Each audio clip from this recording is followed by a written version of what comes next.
Je me présente, je m'appelle Chloé Roy, je suis la fondatrice et copropriétaire de la ferme florale Floramama à Frelichburg au Québec. Ça fait depuis 2014 qu'on opère, puis on est vraiment des pionnières au niveau de la ferme florale. On était dans les toutes premières qui ont décidé de commencer cette aventure-là il y a quelques années. On est venu à vraiment développer toutes les facettes de la ferme florale, puis avec plus de 70 variétés, 550 abonnés, des épiceries. Donc, on a vraiment exploré tout ce qui était possible de faire avec une ferme florale. Puis, on est arrivé à un moment où on avait envie de partager.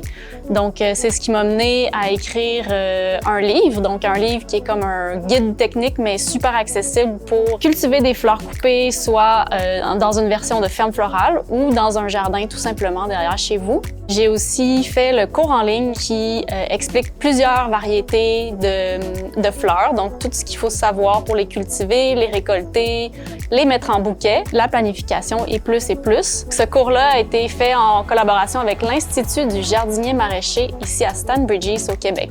Donc, je suis vraiment excitée de ce petit cours-là qui va être en 3 parties sur comment réussir des super beaux bouquets à tous les coups. Aujourd'hui, je vais vous parler des types de fleurs qu'on peut retrouver dans un bouquet.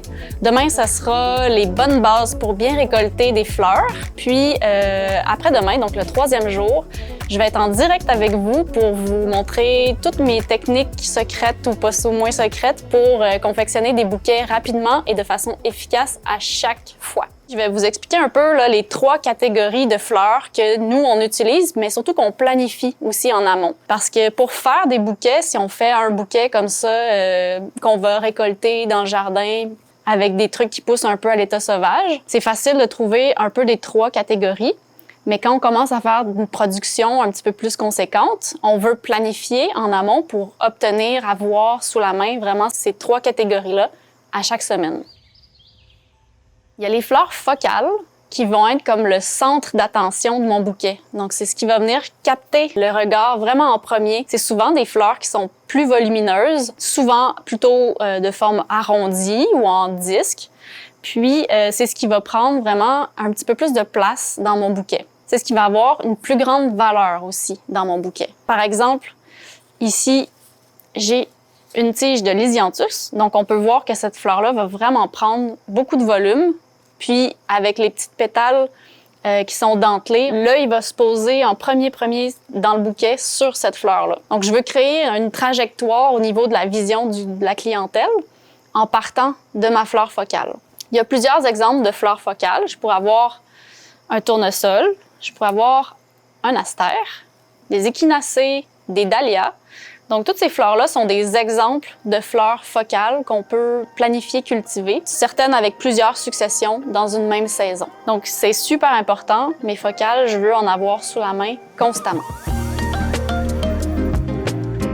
Ma deuxième catégorie, ça va être le feuillage. Plutôt des variétés qui vont m'offrir une teinte plutôt neutre, souvent beaucoup de verdure. Des fois, j'ai un peu de feuillage qui font des fleurs, mais je les considère aussi comme du feuillage. Par exemple, ici, j'ai de la super belle menthe qui est en fleurs, mais je vais plus considérer cette tige-là comme un feuillage puisque c'est ça qu'elle apporte en plus grande quantité. Je peux avoir du feuillage qui vient dépasser de mon bouquet, donc c'est comme un élément plus aérien, ce qui va accrocher aussi le regard. Je peux avoir de l'eucalyptus qui va ajouter un élément odorant à mon bouquet ou, par exemple ici, du framboisier sauvage. Donc, j'ai fait de la récolte sauvage.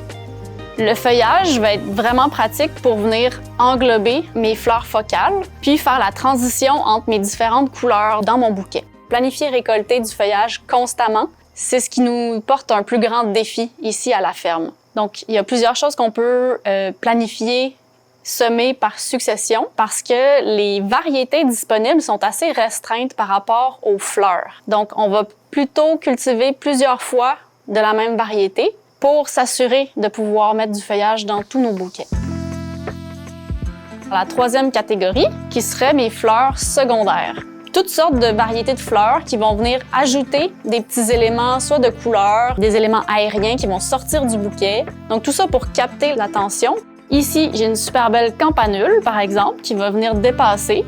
Pareil un peu pour le muflier, des éléments plus en longitude. Je pourrais aussi avoir des échinopsis ou de l'ail qu'on a laissé fleurir, donc un élément plutôt funky qui va être comme un peu assez inusité. Les gens ont rarement vu ça. Je pourrais avoir de l'astrantia ou ici, j'ai de l'achillée. Puis quelque chose qu'on aime beaucoup utiliser aussi, ça va être des fruits de pavot. Donc tous ces éléments-là vont venir ajouter à mon bouquet plusieurs mouvements à l'intérieur du bouquet, aussi des différentes teintes qui vont s'harmoniser avec mes fleurs focales et mon feuillage. Ce qui est important de planifier en amont, c'est de s'assurer d'avoir assez de chacune des catégories tout au long de la saison de culture. Il n'y a pas de bonne ou mauvaise façon de planifier. Après, ce qui va rentrer en compte, c'est votre style, ce que vous aimez comme bouquet. Est-ce que c'est des bouquets qui sont plus fournis en feuillage, donc plus de verdure, ce qui donne un look très naturel? Ou est-ce que c'est des bouquets avec plus de fleurs focales, donc un peu plus onéreux, un peu plus dispendieux comme bouquet, donc ça va aller aussi avec la demande de votre clientèle. Mais il n'y a pas de mauvais ou bon bouquet. Tous les bouquets sont beaux si vous le trouvez beau. Ce qui est plus facile après, ça va être de composer les bouquets si on veut établir un modèle de bouquet qu'on peut répéter plusieurs fois en peu de temps.